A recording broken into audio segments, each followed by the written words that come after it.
Dans une ville côtière, un homme nommé Jonas se tenait face à un choix crucial. Savait-il qu'un simple acte de désobéissance pourrait changer le cours de sa vie? Alors que les vagues s'écrasaient contre le rivage, Jonas avait reçu un ordre divin, se rendre à Ninive pour prêcher. Mais au lieu de cela, il choisit de fuir, embarquant sur un navire à destination opposée. Pourquoi cet homme, choisi pour une mission si importante, ressentait-il une telle résistance? Imaginez une tempête déchaînée, des marins terrifiés priant leur Dieu, et au fond du bateau, Jonas dormant paisiblement. Comment pouvait-il ignorer le chaos autour de lui?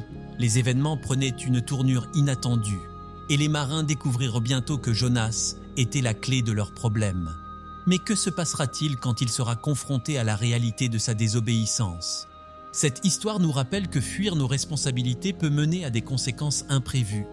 Quelles leçons Jonas apprendra-t-il au cours de cette aventure tumultueuse? Restez avec nous pour découvrir les vérités profondes sur l'obéissance et le pardon. Contexte historique de Jonas. Le livre de Jonas se déroule dans un contexte historique riche, marqué par des tensions culturelles et religieuses. À l'époque de Jonas, le peuple d'Israël faisait face à de nombreux défis, notamment l'influence croissante des grandes puissances environnantes, comme l'Assyrie. Six Nations, souvent perçues comme des ennemis, avaient des croyances et des pratiques religieuses très différentes de celles des Israélites. Les Israélites, attachés à leur foi monothéiste, vivaient dans un environnement où le polythéisme était la norme. Cela a créé une ambiance de méfiance et de rivalité. Le rôle de la religion était central dans la vie quotidienne des gens. Les rites, les sacrifices et les prières faisaient partie intégrante de leur culture. Cependant, l'adoration des faux dieux était omniprésente et attisait la colère du Dieu d'Israël. Dans ce cadre, Jonas, en tant que prophète, avait la responsabilité de transmettre le message divin. Son appel à prêcher à Ninive, une ville païenne, représentait un défi non seulement pour lui personnellement, mais aussi pour l'ensemble de son peuple.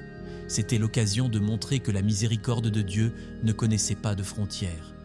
Le contexte historique met également en lumière les attentes des prophètes. Ils étaient souvent vus comme des porte-paroles de Dieu, chargés de rappeler aux gens les lois divines et de les inciter à se repentir. Dans ce cas, Jonas devait non seulement avertir les Ninivites de leur immoralité, mais aussi les inciter à changer leur comportement. Ce défi est d'autant plus significatif que Ninive était connue pour sa cruauté et son immoralité, des caractéristiques qui effrayaient les Israélites. Jonas vivait donc à une époque où la loyauté à Dieu était mise à l'épreuve par des forces extérieures. Les moments où les prophètes devaient agir étaient souvent accompagnés de tensions sociales et politiques. Le contexte historique de Jonas souligne ainsi l'importance de sa mission et le défi qu'elle représentait, tant pour lui que pour le peuple d'Israël. En essayant de fuir, Jonas montre à quel point cette mission était lourde et complexe. Enfin, la situation géopolitique de l'époque soulève des questions sur l'identité nationale et religieuse. Alors que les nations se battaient pour leur survie, la fidélité à Dieu était un ancrage essentiel pour le peuple d'Israël. La mission de Jonas à Ninive, bien que perçue comme une trahison par certains, était en réalité une opportunité de démontrer la grandeur de la miséricorde divine. Avant de commencer avec le contenu d'aujourd'hui, j'aimerais vous demander un petit service. Si vous appréciez nos vidéos et souhaitez continuer à voir plus de contenu passionnant, nous vous invitons à liker cette vidéo et à vous abonner à notre chaîne. C'est le meilleur moyen de nous soutenir et de rester informés de toutes les nouvelles histoires et vidéos que nous partageons. N'oubliez pas d'activer la cloche de notification pour ne manquer aucune vidéo. Merci de faire partie de notre communauté et maintenant, profitez de la vidéo. L'appel de Dieu. L'appel de Dieu à Jonas est un moment clé dans l'histoire du prophète. Dieu lui demande d'aller à Ninive pour prêcher contre sa méchanceté. Cet appel est à la fois direct et clair, mais il soulève des questions sur la volonté divine et la réponse humaine. En tant que prophète, Jonas aurait dû être honoré par cette mission. Mais au lieu de cela, il choisit de fuir. Cela met en lumière la complexité de son personnage et la lutte intérieure qu'il ressent. La volonté de Dieu, dans ce cas, est de montrer sa miséricorde même envers ceux qui sont considérés comme des ennemis. L'appel à Jonas représente un défi, non seulement pour lui, mais aussi pour la compréhension de la nature de Dieu. Cela soulève la question de savoir si la grâce divine s'étend au-delà des frontières d'Israël. La mission de Jonas est donc aussi une invitation à élargir la vision de la justice divine. qui ne se limite pas à un seul peuple. Jonas, cependant, réagit avec peur et résistance. Il sait que Ninive est une ville pécheresse et il craint que Dieu ne fasse preuve de miséricorde envers ses habitants s'ils se repentent. Cette peur de la miséricorde divine révèle un aspect de la nature humaine, la tendance à vouloir que les autres subissent les conséquences de leurs actions. En fuyant vers Tarsis, Jonas cherche à échapper non seulement à sa mission, mais aussi à la notion de responsabilité envers autrui. L'appel de Dieu à Jonas est un rappel que la mission prophétique n'est pas toujours confortable. Elle implique souvent de se confronter à des réalités difficiles et de dépasser ses propres préjugés. La réaction de Jonas montre que même ceux qui sont choisis par Dieu peuvent être en désaccord avec ses plans. Cela nous amène à réfléchir sur notre propre réticence à répondre à des appels similaires dans notre vie. En fin de compte, l'appel de Dieu à Jonas est une invitation à réfléchir sur notre propre compréhension de la justice et de la miséricorde. Il nous pousse à considérer jusqu'où nous sommes prêts à aller pour partager un message d'amour et de rédemption, même avec ceux que nous jugeons indignes, la résistance de Jonas. La résistance de Jonas est l'un des aspects les plus fascinants de son histoire. Au lieu d'accepter l'appel de Dieu, il choisit de fuir dans la direction opposée. Ce choix soulève des questions sur les raisons qui poussent un prophète à ignorer la voie divine. La peur, le préjugé et l'égoïsme sont quelques-unes des motivations qui peuvent expliquer le comportement de Jonas. Son acte de désobéissance est révélateur d'un conflit intérieur puissant. La résistance de Jonas peut également être interprétée comme une prise de conscience de la gravité de sa mission. Prêcher à Ninive signifie confronter une ville connue pour sa méchanceté et sa cruauté. Jonas sait que son message pourrait entraîner un changement, mais il craint également les conséquences d'une telle mission. Ce dilemme entre faire ce qui est juste et se protéger face à l'inconnu est quelque chose que beaucoup de gens peuvent comprendre. En fuyant, Jonas ne fait pas seulement preuve de désobéissance, il montre aussi une tendance humaine à éviter les situations inconfortables. Au lieu de se confronter à la réalité de sa mission, il préfère s'éloigner. Cela nous rappelle que la résistance peut parfois être une forme de protection. Cependant, cette protection est illusoire, car elle ne change pas les attentes de Dieu. La fuite de Jonas montre à quel point il est facile de se laisser emporter par ses propres craintes. La résistance de Jonas a également des implications plus larges sur la manière dont nous répondons aux appels dans notre propre vie. Souvent, nous avons peur de ce que cela pourrait signifier pour nous, de la façon dont cela pourrait changer notre réalité ou de la manière dont les autres pourraient réagir. Jonas incarne cette lutte entre la volonté personnelle et la volonté divine, un thème qui résonne à travers les âges. Finalement, la résistance de Jonas est une invitation à réfléchir sur notre propre capacité à répondre aux appels que nous recevons.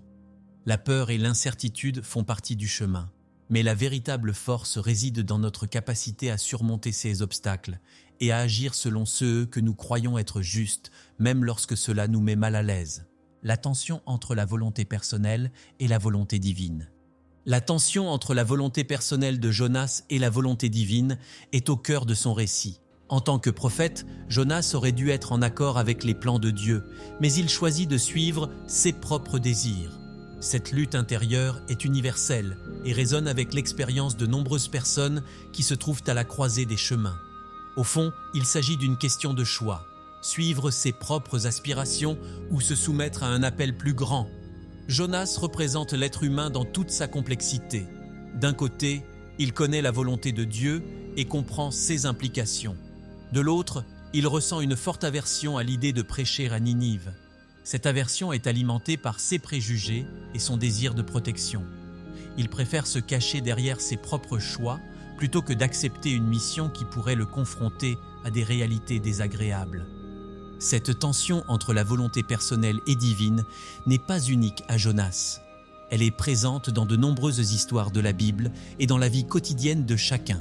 Les gens sont souvent tiraillés entre ce qu'ils veulent faire et ce qu'ils savent qu'ils devraient faire.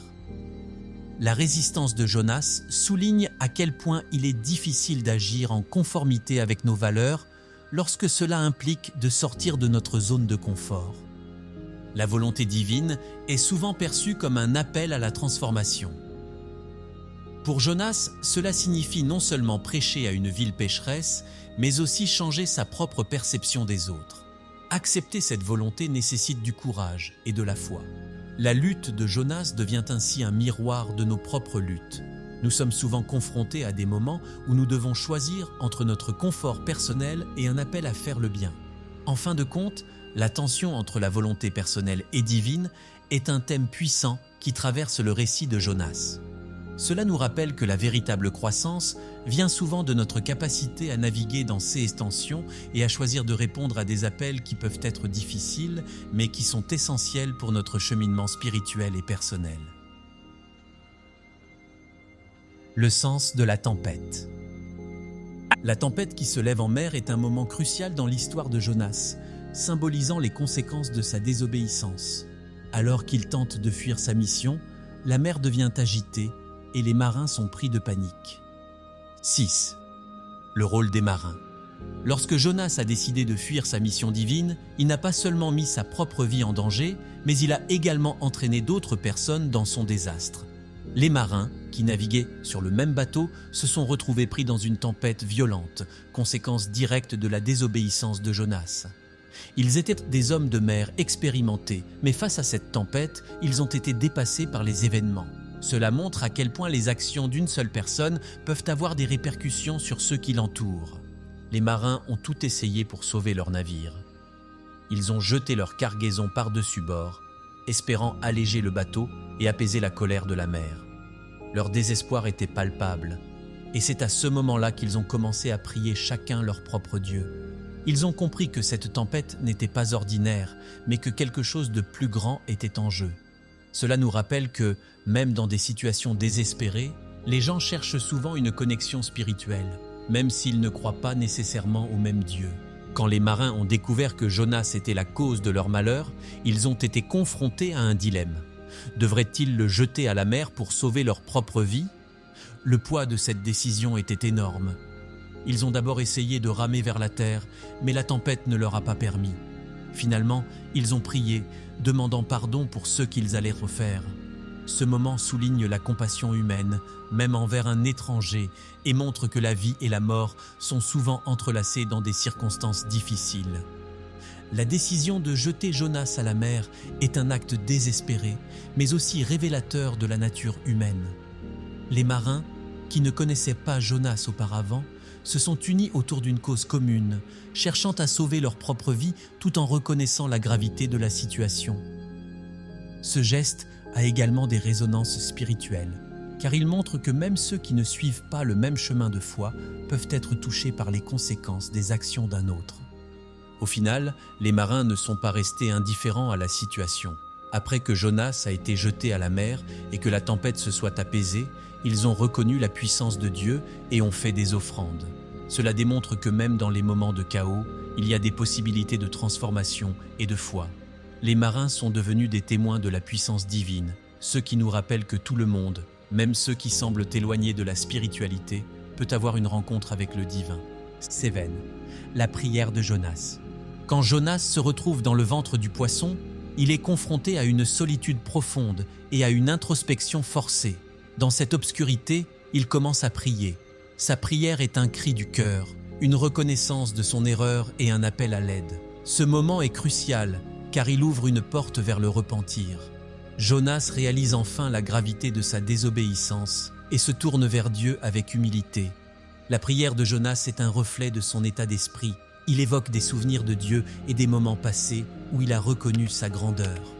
Dans sa détresse, il se souvient des promesses de Dieu et de sa miséricorde. Cette prière est aussi un acte de foi.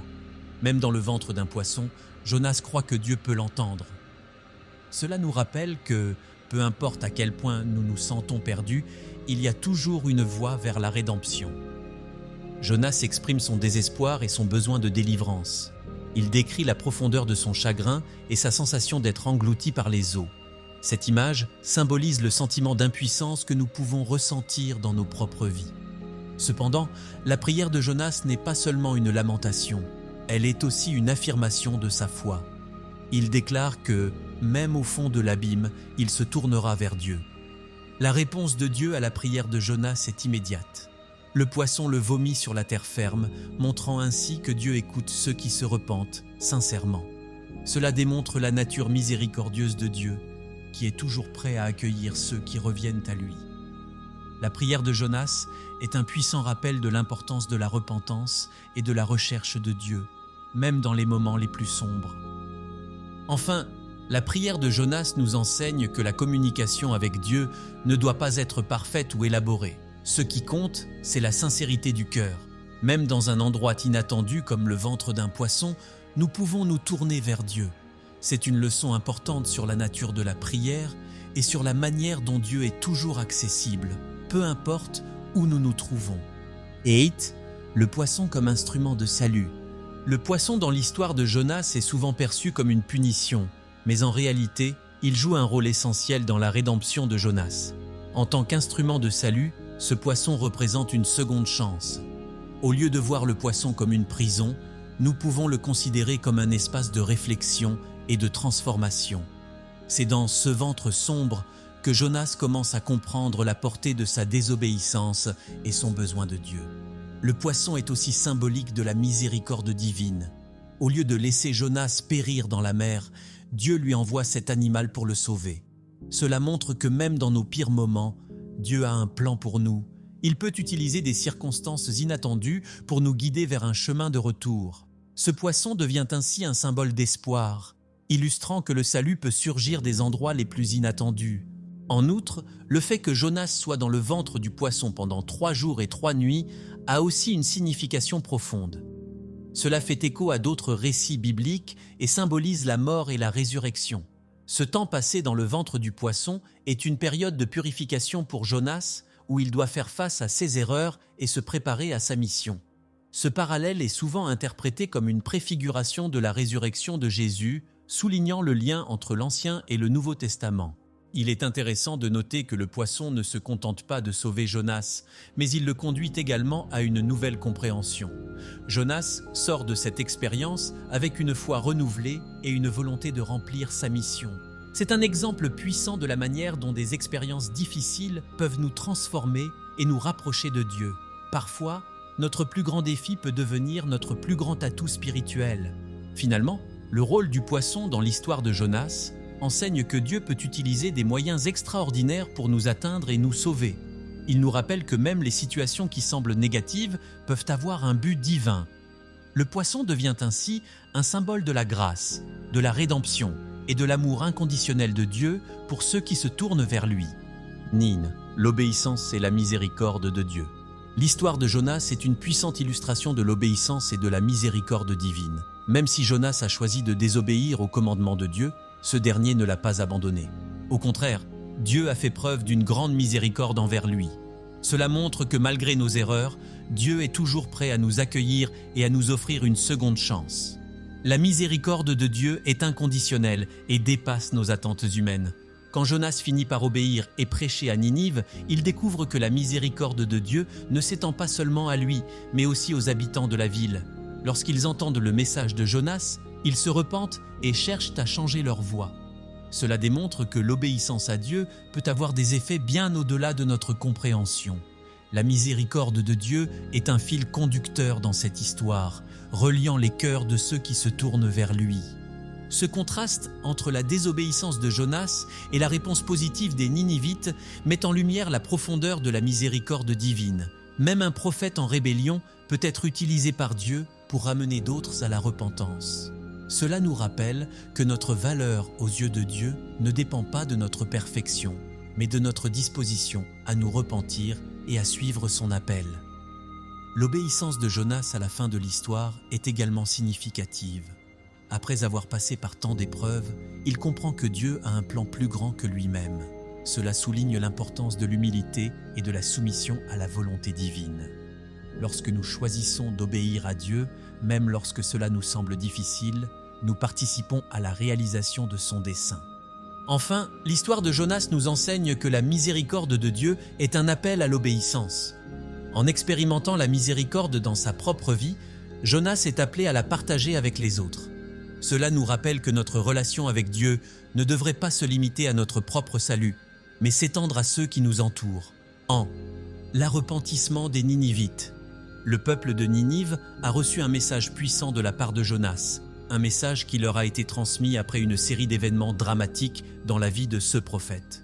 Quand Jonas a finalement obéi à Dieu et est allé prêcher à Ninive, il a annoncé que la ville serait détruite à cause de ses péchés. L'impact de cette proclamation a été immédiat. Les Ninivites, confrontés à la gravité de leur situation, ont choisi de croire en Jonas et dans le message qu'il portait. Cette réponse à la fois rapide et collective est un témoignage de la capacité humaine à changer lorsque confrontée à la vérité. Ce qui est particulièrement remarquable, c'est la réaction du roi de Ninive. Non seulement il a cru au message, mais il a également pris des mesures concrètes. Il a ordonné un jeûne et a invité tout le monde, des plus grands aux plus petits, à se repentir. Cela montre une compréhension profonde de la situation. Le roi savait que la destruction imminente pouvait être évitée par une repentance sincère. C'était une action audacieuse, surtout pour un roi, car cela impliquait de reconnaître la faiblesse de son peuple.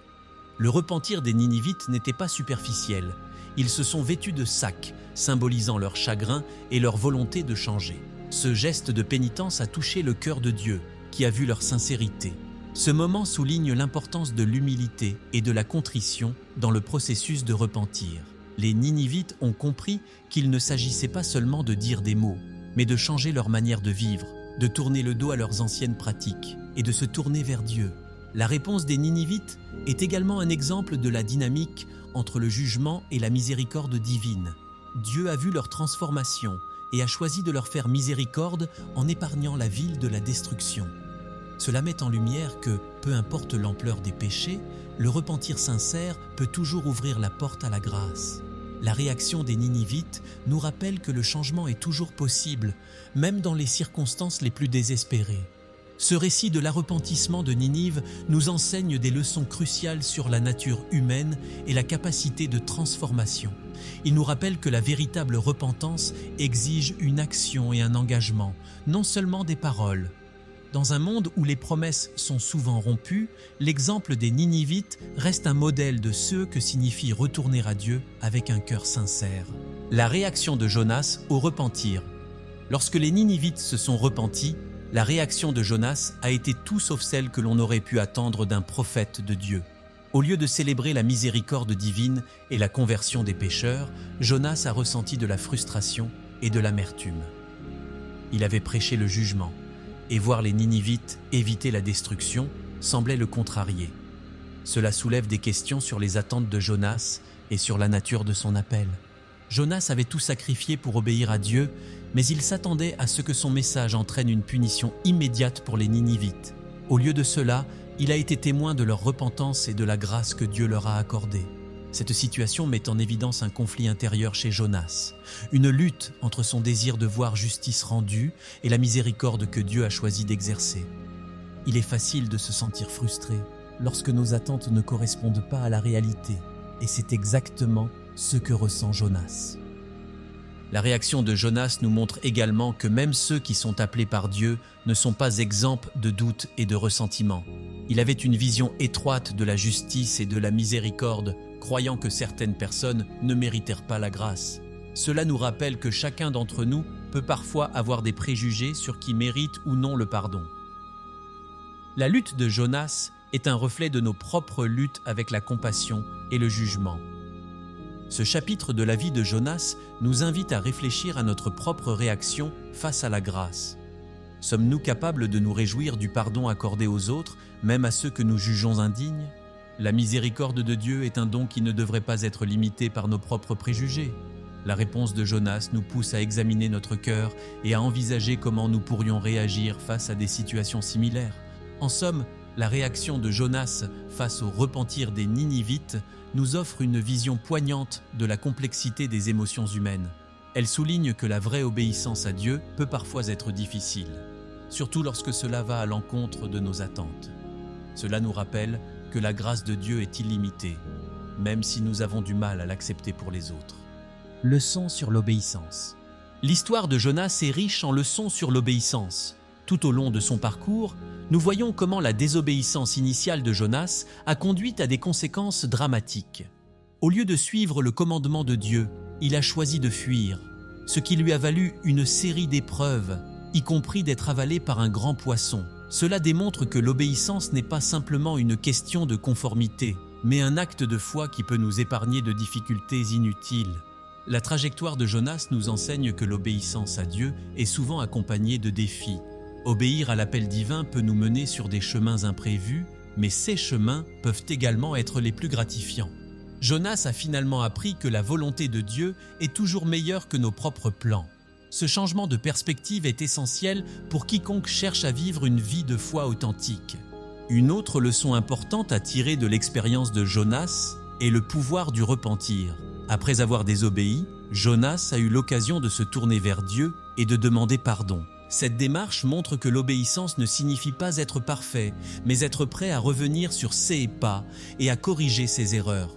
L'humilité de Jonas dans la prière montre que même un prophète peut avoir besoin de rédemption. L'histoire de Jonas souligne également l'importance de la mission que Dieu nous confie. Nous sommes tous appelés à partager l'amour et la vérité de Dieu, même lorsque cela semble difficile ou inconfortable. L'obéissance implique souvent de sortir de notre zone de confort et de faire face à nos propres peurs et préjugés. La mission de Jonas à Ninive est un rappel que Dieu peut utiliser même les personnes les plus réticentes pour accomplir ses desseins. Enfin, l'histoire de Jonas nous enseigne que l'obéissance est un choix quotidien. Chaque jour, nous avons l'occasion de choisir entre suivre notre propre chemin ou celui que Dieu a tracé pour nous. La fidélité dans les petites choses peut conduire à de grandes transformations. L'exemple de Jonas nous pousse à réfléchir à notre propre parcours et à comment nous pouvons mieux répondre à l'appel de Dieu dans nos vies. L'ombre est la leçon finale. L'épisode de la plante qui a donné de l'ombre à Jonas est l'un des moments les plus révélateurs de son histoire. Après avoir prêché à Ninive et vu la ville échapper à la destruction, Jonas s'est assis à l'extérieur de la ville, mécontent et frustré.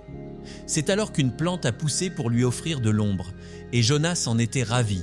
Cependant, le lendemain, la plante a été détruite, laissant Jonas à la chaleur du soleil. Cette situation illustre les préoccupations humaines face aux choses éphémères et à notre manque de perspective. La réaction de Jonas face à la plante met en lumière son égoïsme et son attachement au confort matériel. Il se souciait davantage de sa propre situation que du sort des Ninivites. Dieu utilise cette illustration pour enseigner à Jonas une leçon précieuse sur la compassion. Dieu lui rappelle que, tout comme il se souciait de la plante, il se souciait aussi des milliers de personnes à Ninive qui ne savèrent pas faire la différence entre leur droite et leur gauche. Cette leçon finale est un puissant appel à élargir notre perspective. Nous sommes souvent pris dans nos propres préoccupations et nous oublions de voir la souffrance des autres. L'histoire de Jonas nous pousse à élargir notre cœur et à développer une véritable compassion pour ceux qui nous entourent. Nous devons apprendre à voir au-delà de nos propres besoins et à nous engager dans la vie des autres. L'épisode de la plante est également une invitation à examiner nos priorités. Qu'est-ce qui compte vraiment dans notre vie ? Les choses matérielles et éphémères ou la vie des personnes autour de nous ? Jonas a été appelé à voir la valeur de chaque vie, même celle qu'il jugeait indigne. Cela nous rappelle que la véritable mesure de notre foi se trouve dans notre capacité à aimer et à servir les autres. En fin de compte, l'ombre de la plante et la réaction de Jonas nous enseignent que la compassion est essentielle à notre vie spirituelle. Nous devons être prêts à abandonner notre égoïsme et à nous engager pleinement dans le bien-être des autres. Alors que Jonas se cachait dans le ventre du grand poisson, il a dû faire face à ses peurs et à ses doutes. Cette période d'isolement l'a poussé à réfléchir profondément sur sa vie et sur sa relation avec Dieu. Finalement, il a compris que fuir n'était pas la solution. La prière sincère de Jonas a touché le cœur de Dieu, qui lui a donné une seconde chance. Une fois libéré, Jonas a obéi à l'appel divin et s'est dirigé vers Ninive. Sa détermination à transmettre le message de Dieu a provoqué une transformation incroyable chez les habitants. Imaginez un instant, une ville entière se repentant grâce à un seul homme qui a choisi d'écouter. Cela nous rappelle que même nos erreurs peuvent devenir des opportunités de changement. Alors, que retenons-nous de cette histoire ? Peut-être que parfois, nous aussi, nous nous éloignons de notre chemin. Mais il n'est jamais trop tard pour revenir et faire ce qui est juste. Que feriez-vous à la place de Jonas ? Comment réagiriez-vous face à un appel difficile ? Réfléchissez à cela et partagez vos pensées dans les commentaires. Vos expériences peuvent inspirer d'autres à choisir le bon chemin.